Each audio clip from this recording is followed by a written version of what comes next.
sebenarnya posisi Indonesia sejauh ini tuh di level dunia udah gimana sih Bang? Mungkin khusus buat MLBB atau Mobile Legends Bang Bang, ini menjadi pusatnya gitu. Salah satu bisa dibilang rumahnya bahkan buat MLBB sama e-sport buat MLBB sendiri gitu. Ada nggak mas selain itu kayak salary cap biar pemain tim-tim ini punya pemerataan gitu? Mungkin itu sesuatu yang kita lagi diskusikan sama timnya juga sih. Yang pasti kita ada minimum salary-nya karena ini adalah profesi yang resmi, official gitu. Memang harus mengikuti UMR dari Kota Jakarta misalnya gitu kan, tergantung dia basisnya di mana juga gitu. Tapi sebenarnya jalur ada nggak sih Bang? Udah jelas belum sih jalur gimana anak muda ini mungkin bercita-cita pengen jadi pro player nih di Indonesia, tapi belum tahu jalurnya gitu loh. Kalau misalnya kita lihat di Instagram atau di berbagai media sosial, tim-tim memang udah melakukan satu either open recruitment atau kedua juga dia punya akademi masing-masing gitu kan. Kedua juga dari sisi government tuh dari PBSI dari badannya salah satu badan mitra mereka Garudaku, dia juga ada akademinya juga dan bahkan itu udah menjadi lebih resmi di berbagai sekolah gitu. Jadi memang ada sih jalurnya tapi mungkin memang masih di dalam circle gaming ini ya gitu. Halo Sobat Antara, selamat datang di Redaksi Olahraga.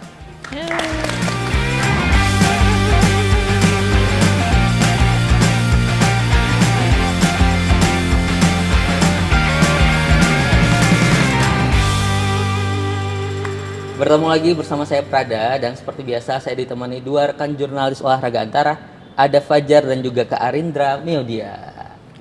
Dan Sobat Antara, hari ini kita bakal ngobrol, bincang-bincang soal perkembangan e-sport di Indonesia, khususnya Mobile Legends. Yang sekarang katanya nih jadi salah satu scene paling besar di tanah air saat ini. Dan untuk itu kita sekarang sudah kehadiran Head of Business Development Muntun Head, ada Bang Martinus. Hai, Bang Prada. Halo Bang Martin, apa kabarnya? Baik Bang. Terima kasih sudah datang ya ke Redaksi Olahraga. Saya akan buka dulu nih Bang, jujur aja saya ini orang yang awam terhadap e-sport gitu kan. Tapi yang saya dengar-dengar Indonesia ini adalah menjadi salah satu region yang kuat gitu di Asia maupun di dunia di ML ini gitu. Jadi pertanyaan saya, sebenarnya posisi Indonesia sejauh ini tuh di level dunia udah gimana sih Bang? Mungkin khusus buat MLBB atau Mobile Legends Bang Bang, ini menjadi pusatnya gitu. Salah satu bisa dibilang rumahnya bahkan buat MLBB sama e-sport buat MLBB sendiri gitu. Kenapa? Karena satu dari komunitasnya besar banget gitu. Dari sisi usernya juga bisa dibilang ini market terbesar kami. Sekitar ada 40 juta monthly active user buat di Indonesia aja untuk MLBB. Belum lagi kemarin kita habis M7, kita punya tema Let the World See Us. Us-nya itu ya memang Indonesia, bahwa Indonesia merupakan komunitas MLBB terbesar. Dan di luar itu pun juga karena kemarin grand finalnya ada Alter Ego lawan Aurora, kita bahkan tembus dan dapat predikat mobile esports dengan peak views terbesar gitu, lebih dari 5,6 juta gitu. Jadi 5,6 juta. Ya, untuk mobile esport belum ada yang mengalahkan dan sepertinya itu menandakan bahwa memang Indonesia ini bisa dibilang pusat untuk komunitas MLBB bahkan. Oke. Tapi kalau dibandingkan region lain tuh, tadi Bang Martin udah bilang bahwa kemarin kita ketemu sama Filipina. Ya. Dan apa sih kita kalah ya? Itu sebenarnya apa yang membedakan Filipina dengan Indonesia itu Bang? Ekosistemnya mungkin gitu. Mungkin ya ini cukup menarik sih. Mungkin dari beberapa hal sih kita lihat. Memang kita pernah juara M Series tuh hanya yang pertama gitu, M1 gitu yang waktu itu kita lakukan di Kuala Lumpur. Tapi seterusnya kita lihat ya didominasi oleh Filipina sampai dengan kemarin juga gitu. Jadi mungkin ya salah satu keunggulan mereka ya ada adaptasi yang cukup kuat dengan meta yang ada dan juga mungkin berani mencoba banyak hal yang baru gitu. Tapi sebenarnya Indonesia nggak kalah jauh bisa dibilang, karena kemarin dengan adanya bahkan coach dari Alter Ego yang dari game lain masuk ke sini membawa sebuah warna dan sebuah kreativitas dan gameplay yang baru juga ya. Jadi mungkin semoga kedepannya pelan-pelan juga bisa catch up, tapi bisa dibilang ya Filipina cukup unggul dari sisi metanya juga. Dan salah satu yang kita lihat ya, kemarin yang dibilang MVP-nya dari Aurora Light, dia bilang akhirnya saya bisa tidur setelah kompetisi berakhir ya. Kenapa? Karena saat dia bangun, saat dia melek gitu, dia kerjaannya adalah mempelajari gameplay musuh, benar-benar fokus, semua waktunya didedikasikan supaya bisa menang gitu ya. Dan kita lihat mungkin sesuatu hal yang luar biasa yang dia tunjukkan, disiplinnya yang mungkin bisa jadi pelajaran buat kita ke depannya. Tapi harapan kita adalah ya banyak belajar dari negara manapun yang bisa sampai ke level seperti itu sih. Kalau untuk scene dari MPL PH gitu ya, Filipina itu gimana, Mas? Mungkin aku bisa bilang cukup menarik gitu, karena kalau dilihat dari setiap seasonnya juaranya beda-beda juga ya.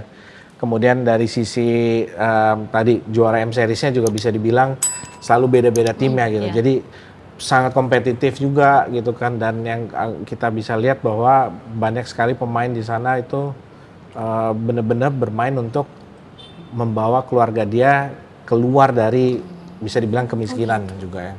Jadi memang motivasi utamanya adalah itu, bermain untuk bisa mensupport keluarganya, dan itu komitmen yang banyak player PH miliki gitu. Jadi cukup menarik, dan bahkan ya akhirnya mereka bukan hijrah sih, tapi banyak juga yang bermain di Indonesia untuk mungkin dapat pengalaman atau tadi bisa dapat kehidupan yang lebih baik juga daripada yang mereka dapatkan, dan kemudian memanfaatkan itu supaya bisa membantu transfer knowledge juga apa yang dia miliki ke skena di Indonesia gitu. Jadi mungkin kembali ke pertanyaan Prada di awal, ya MLBB sendiri kan saking besarnya juga meng-attract banyak pemain ataupun pihak luar untuk mau bermain di sini juga. Berarti secara industri Indonesia itu bisa dibilang negara yang lebih sehat ya Mas untuk pemain-pemain ya, kayak gini. ya overall cukup sehat sih. Memang industri ini masih muda, masih berkembang, masih butuh support dari berbagai pihak supaya bisa lebih masif lagi. Tapi mungkin dibandingkan dengan negara lain, kemarin juga kita ngobrol dengan pihak partner-partner kita yang lain yang ada di luar negeri, yang melihat skena di Indonesia mungkin cukup established tapi masih berkembang. Ya. Ini menarik sekali Mas ngelihat Bang pertandingan, maksudnya persaingan internasional antara Filipina dan Indonesia atau yang lainnya. Itu kan pasti kekuatan region itu berpengaruh dari kompetisi lokalnya, liga lokalnya gitu kan. Sejauh ini sebenarnya perkembangan liga lokal kita itu udah gimana Bang? Jadi kalau buat Muntun sendiri memang kita menyelenggarakan dua liga gitu kan. Satu MPL Indonesia, Mobile Legends Professional League. Ya ini memang sistemnya franchise league gitu, liga eksklusif tertutup yang spiritnya itu mirip dengan NBA, bahwa tim-tim yang memang punya komunitas yang besar dan juga punya sebuah bisnis plan yang sangat matang yang bisa masuk ke liga ini gitu. Kemudian kita juga punya MDL, Mobile Legends Development League gitu. Memang ini ini liga yang bisa kita bilang terbuka gitu. Dan kemudian disinilah tempat player itu dan tim mencari jam terbangnya supaya bisa dapat pengalaman dan bahkan nanti mendapatkan interest dari tim-tim yang ada di MPL gitu. Salah satu mungkin sukses story yang luar biasa adalah dari kemarin tim Alter Ego juga yang menggunakan dan dapat regenerasi bahkan gitu. 4 pemainnya itu lahir dari MPL. Begitupun juga dari tim Onyx, beberapa pemain besar kayak Suns, Keyboy semua lahir dari MBL gitu. Jadi kita memikirkan sebuah liga yang sustain, yang jangka panjang, yang hopefully bisa menghubungkan antara yang grassroots benar-benar sampai ke level kita bilang semi pro, kemudian ke profesional juga gitu. Dan ini untuk Moonton tidak berhenti di sini sebenarnya, kita mengembangkan ini, pola ini nantinya ke 5 region lainnya gitu, termasuk ya Southeast Asia udah pasti, tapi mungkin ada market baru yang kita buka nanti, kemudian di East Asia juga, kemudian di East Europe sama Central Asia, kemudian Middle East, North Africa, sama di Amerika gitu. Amerika tuh utara dan selatan gitu. Jadi ya harapannya bisa menciptakan ekosistem yang sehat dan sustain. Oke. Tapi kan kalau menjaga ekosistem yang sehat tadi, sustain itu pasti nggak mudah Mas ya, Bang ya. Pasti banyak tantangannya. Sebenarnya selama ini Moonton itu merasakan tantangan terbesar untuk menjaga biar liganya kompetitif terus itu dan sustain itu apa Bang? Itu menarik sih. Mungkin kita ini nggak bisa berkembang kalau memang timnya juga nggak kuat gitu. Karena kita sangat bergantung pada mereka gitu. Mungkin di Indonesia sekarang di liga kita ada 9 tim.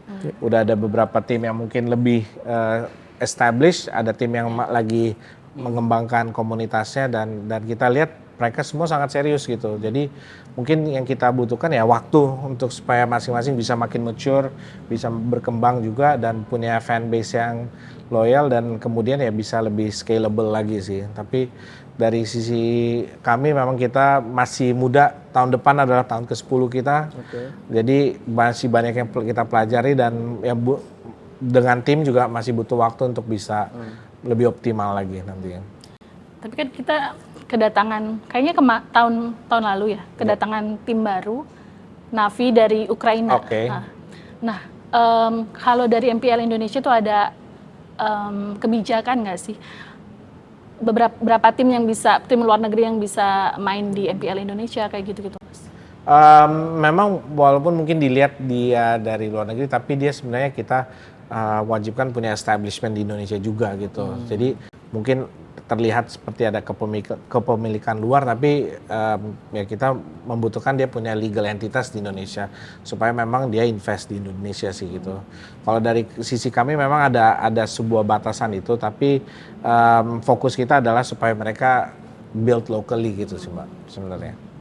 Kalau saya analogikan nih Bang ya, karena saya pecinta sepak bola lokal, operator liga itu biasanya biar gimana liganya tuh bagus, dia ada menerapkan beberapa regulasi, kayak misalnya boleh beberapa pemain asing yang dimainkan gitu kan, atau regulasi lainnya. Untuk di MLBB sendiri di e-sport ini, apakah ada regulasi-regulasi kayak gitu juga? Ada. Pastinya, karena kita juga nggak mau jangan sampai ya semua satu tim ya isinya foreign player gitu sih. Memang dari satu roster itu batasannya 30% adalah dari luar gitu. 70%-nya memang pemain lokal gitu Indonesia. Jadi kalau misalnya dari ada roster yang 10 orang memang maksimal banget tuh 3 sih. Ya. Tapi belum ada tim yang seperti itu. Memang banyakkan fokus ke membina dari lokal. 3 ya. Dan itu ada ini nggak sih Bang? Batasan misalnya dia harus sudah di level apa dulu gitu? Atau siapa aja boleh asalkan timnya kuat gitu? Sebenarnya batasannya adalah memang dia di usia yang cukup gitu kan. Di kita, liga kita 16 tahun ke atas, dan harus punya kitas, dan harus punya permit bekerja, karena kita liga profesional, dan itu menjadi sebuah syarat dari untuk bisa bekerja di Indonesia. Nah, Mas, bicara soal liga juga ya. Di dalam liga kan kita perlu persaingan yang merata ya antar tim juga. Tadi ada pembatasan kuota pemain asing. Ada nggak Mas selain itu kayak salary cap biar pemain tim-tim ini punya pemerataan gitu? Mungkin itu sesuatu yang kita lagi diskusikan sama timnya juga sih. Yang pasti kita ada minimum salary-nya, karena ini adalah profesi yang resmi, official gitu. Memang harus mengikuti UMR dari Kota Jakarta misalnya gitu kan. Tergantung dia basisnya di mana juga gitu. Tapi untuk cap atasnya kita masih lihat mungkin kita belum pada level tersebut ya, masih berkembang, dan kedepannya akan menjadi sebuah hal yang kita pertimbangkan juga. Ini lagi Bang yang saya penasaran gitu kan. Apakah di Liga ML ini ada saya masih analogikan ke sepak bola ya. Boleh, nggak Karena apa-apa. di sepak bola itu ada divisi-divisinya, Iya. Liga 1, Liga 2. Dan apakah di ML ini ada kayak gitu juga, Bang? Ada tingkatan liganya gitu. Kalau misalnya nggak ada kan berarti timnya itu aja ya. Ya, Nah, itu memang kita lebih analoginya liga kita yang mirip sepak bola justru MDL, karena dia istilahnya kalau yang dia peringkat terbawahnya 3 yang di bawah akan digantikan oleh nanti melalui sebuah sistem kualifikasi yang kita adakan gitu. Kalau MPL kita itu lebih kepada analoginya NBA sebenarnya, liga yang memang eksklusif tertentu dan tadi bisa jadi sebuah transfer tim gitu kalau memenuhi syaratnya gitu. Jadi kita lebih justru belajar dari keduanya. Jadi ada 2 bisnis model, yang satu yang mungkin mirip bola, satu lagi juga mirip basket. Oke. Dan ini sebenarnya agak sensitif tapi saya nggak tahu ya, saya cuma dapat bisikan Bang ya, katanya kalau misalnya ada tim nih pengen masuk di ML tadi itu MPL itu, asalkan ada uang sebenarnya bisa masuk gitu. Bener nggak sih Bang atau gimana? Mungkin itu sebuah apa ya jatuhnya ya,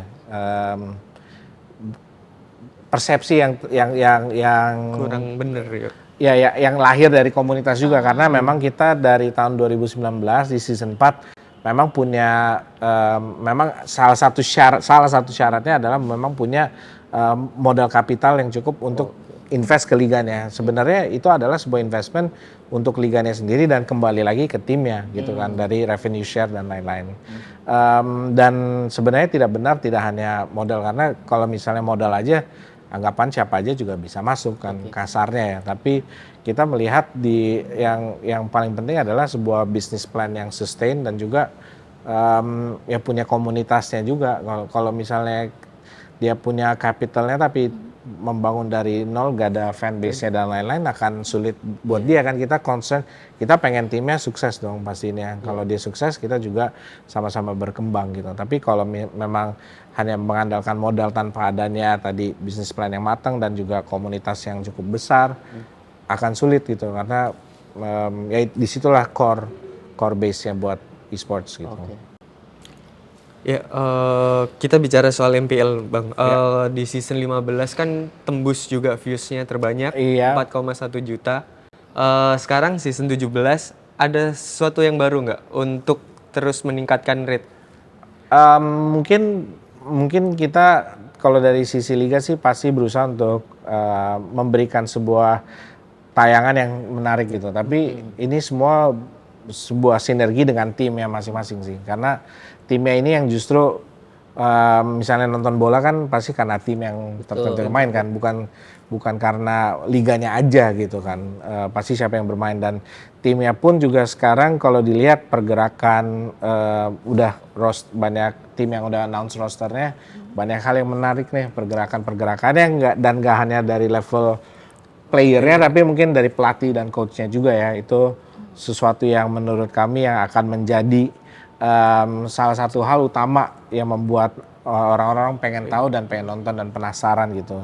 Terutama mungkin salah satu juara bertahan kita, Onyx, ya berombak juga gitu kan. Dan kemudian Alter Ego yang kemarin juara 2 di M7, kemudian membawa sesuatu yang berbeda, dan belum lagi dari sisi Dewa United yang membawa sebuah strategi yang khusus gitu ya. Jadi menurut kami ya ini bakal seru banget, karena memang dari timnya juga punya komitmen yang sangat serius buat bisa jadi juara. Kalau yang terbaru mungkin dari MPL season 17 ini bakal ada kategori VIP gitu ya untuk ya mungkin terbaru. Ya ini salah satu hal yang kita juga belajar kemungkinan dari M7 juga kan, kita bikin mencoba hal seperti ada VIP zone, itu kita juga akan terapkan nanti di MPL season 17 ini. Very limited space, dan harapannya memberikan experience yang lebih enak dan lebih nyaman buat para fans yang benar-benar invest waktunya dan tenaganya untuk datang ya. Karena again yang datang secara offline ini bisa kita kategorikan sebagai hardcore fans ya, tapi fans utama kita tetap yang nonton secara online, baik di channel-channel resmi kita dan ataupun di streamer. Jadi harapannya kita juga bisa menjamu mereka dengan lebih bagus lagi sih.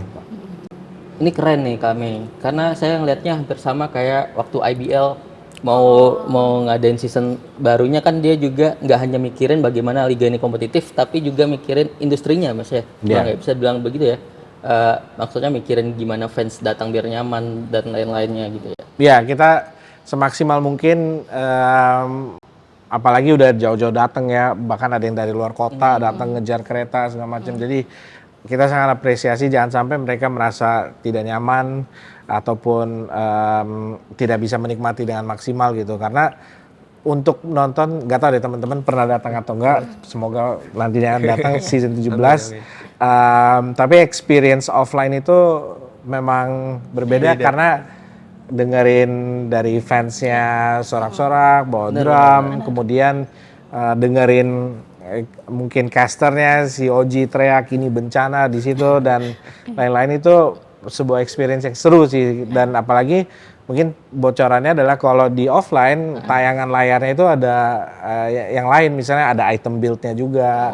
Jadi kalau di online memang terbatas, kita hanya bisa ada satu layar gitu. Tapi offline justru lebih seru, bisa lihat real time dia beli item apa dan cooldown ultinya berapa lama segala macam gitu. Jadi seru sih sebenarnya.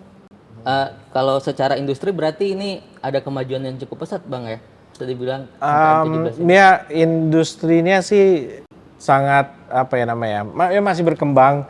Dan menurut kami ini masih banyak potensi ke depannya, apalagi mungkin kita mendapatkan support juga dan atensi dari pemerintah. Kemarin kita visit Bu Wamen, Airin, dan kita bahkan juga diundang sama Pak Wapres, Pak Gibran, dan karena apalagi karena abis M7 kita membawa ada alter ego sebagai perwakilan Indonesia menjadi juara kedua.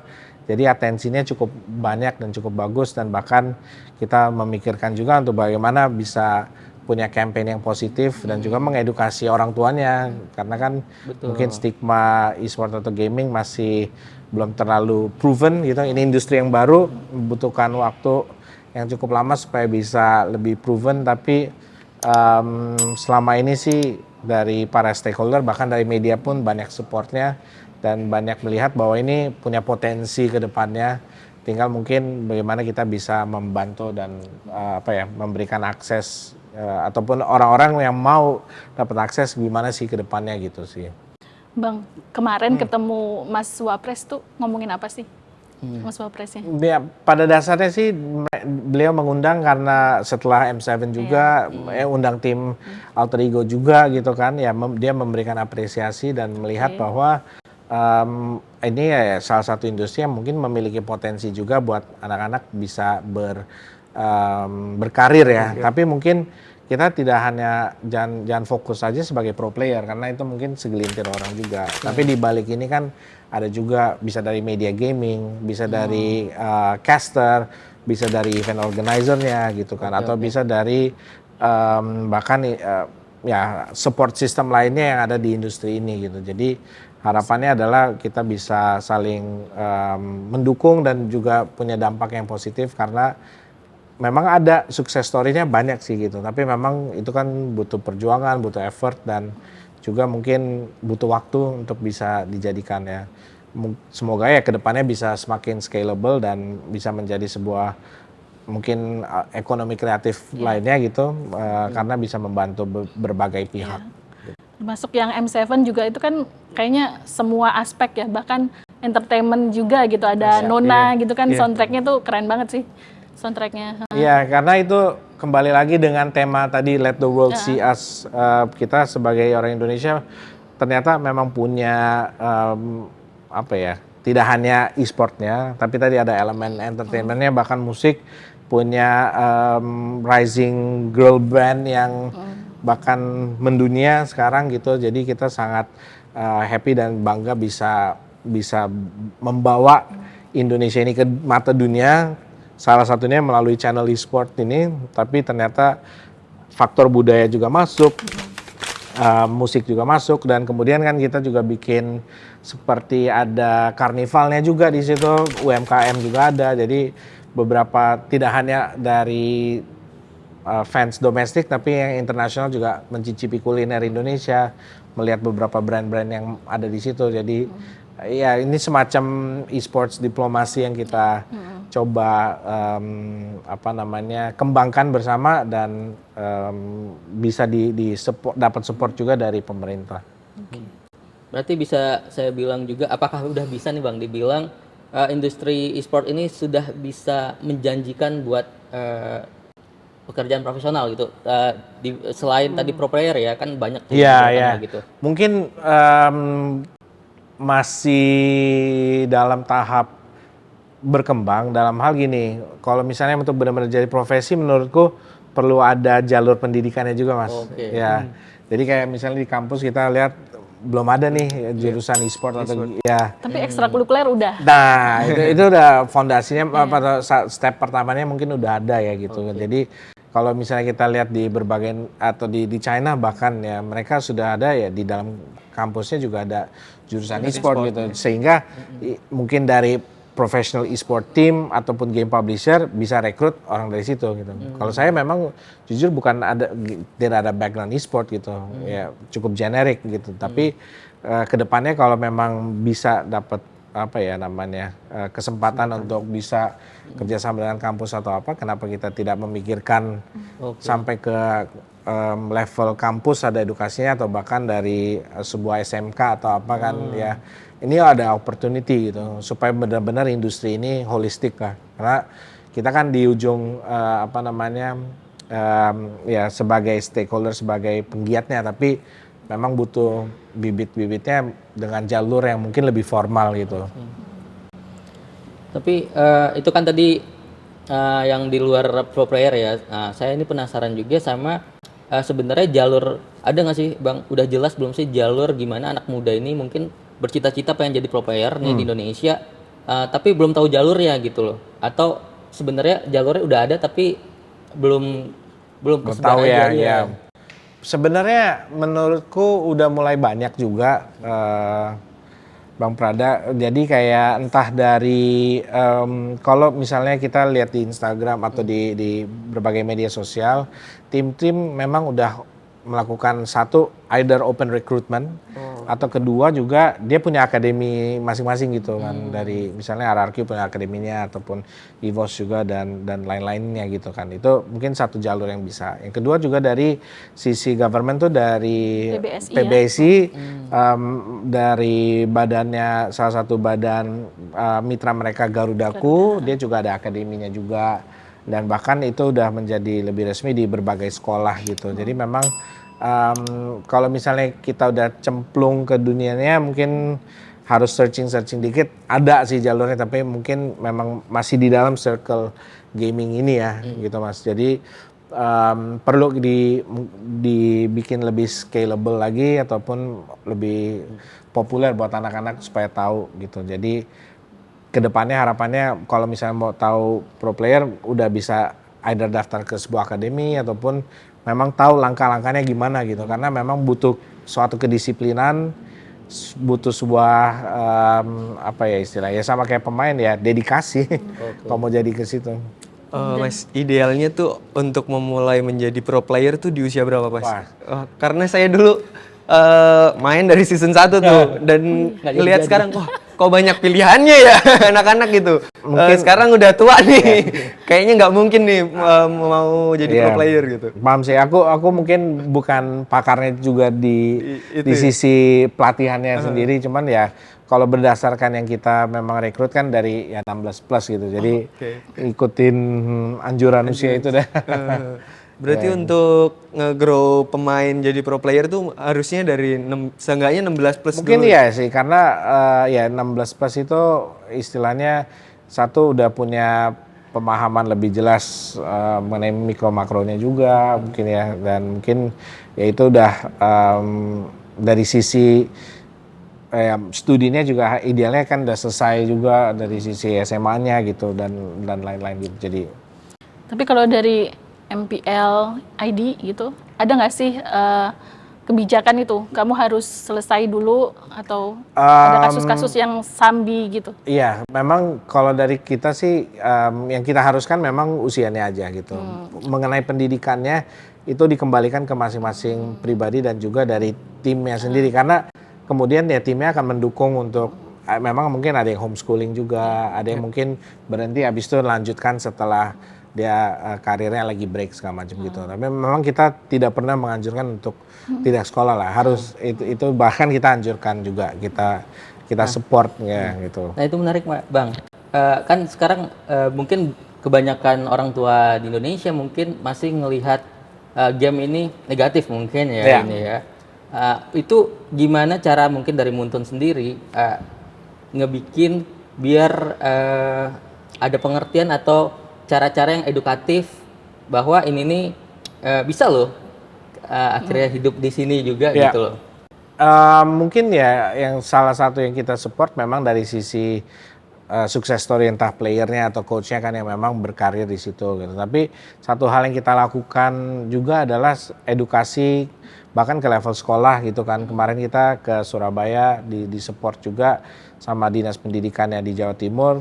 Bahkan ya kita punya program khusus buat gurunya gitu, karena sebenarnya mungkin yang penting adalah mengedukasi gurunya juga bahwa kalau dalam lingkungan yang diawasi, dikasih arahan dan segala macam itu ya bisa memang menjadi sesuatu yang positif juga gitu. Karena mungkin salah satu yang mereka fokuskan adalah ya gimana anak-anak ini bisa belajar berkomunikasi dengan jelas, mereka bisa belajar tentang teamwork, mereka bisa juga mungkin ya melakukan sebuah kegiatan sosial yang positif juga gitu bersama. Dan di lain pihak juga kita sangat didukung juga sama federasi kita PBSI, bahwasannya mereka juga memikirkan bahwa sebuah gamer itu tidak hanya fokus untuk bermain, sebenarnya dia juga harus memikirkan fisiknya juga. Dengan fisik yang kuat dan stabil dan sehat, ya dia bisa juga punya kemudian pemikiran yang sehat juga dan belajar problem solving gitu. Main game tuh sebuah aktivitas yang bisa problem solving. Jadi menurut kami sih fokus kepada tadi menggunakan player dan misalnya penggiat e-sport itu sebagai corong atau wadah yang memberikan mengedukasi sukses story-nya, tapi fokus juga ke sisi edukasinya juga ke level orang tua atau guru, bahwa ya bisa diarahkan dan bisa menggunakan game kita untuk memberikan nilai-nilai tertentu gitu kan. Tadi kerjasama atau teamwork dan komunikasi gitu sih. Jadi ada potensi itu sih sebenarnya. Yang paling challenging dalam membangun ekosistem ini apa Mas? Memberikan edukasi ke masyarakat atau justru nge-grow up liganya? Kalau mungkin dari industri sendiri kita fokus ke tadi sih edukasi pasti, dan mungkin dari sisi bahwa kita ini bisa dianggap sebagai sebuah market atau industri yang cukup niche gitu ya. Jadi sangat entah fokus atau kecil gitu di bidang gaming gitu, dan akhirnya tidak terlalu banyak orang yang tahu gitu sisi lainnya. Tadi kayak Bang Prada bilang, konotasinya udah game tuh pasti mungkin negatif atau buang waktu dan lain-lain gitu. Padahal enggak juga gitu kan, sama seperti mungkin musik ataupun olahraga juga gitu kan. Kalau masalahnya ini gaming mungkin udah belum terlalu besar ataupun masih kayak developing, tapi ternyata kalau ditarik tadi ya penggiatnya banyak, pemainnya banyak juga gitu. Jadi perlu kita spend waktu yang cukup banyak dalam edukasi dan juga untuk memperkenalkan bahwa gaming ini luas dan e-sportnya sendiri juga punya potensi yang positif. Iya, kalau buang-buang waktu nggak mungkin masuk Asian Games Bang ya?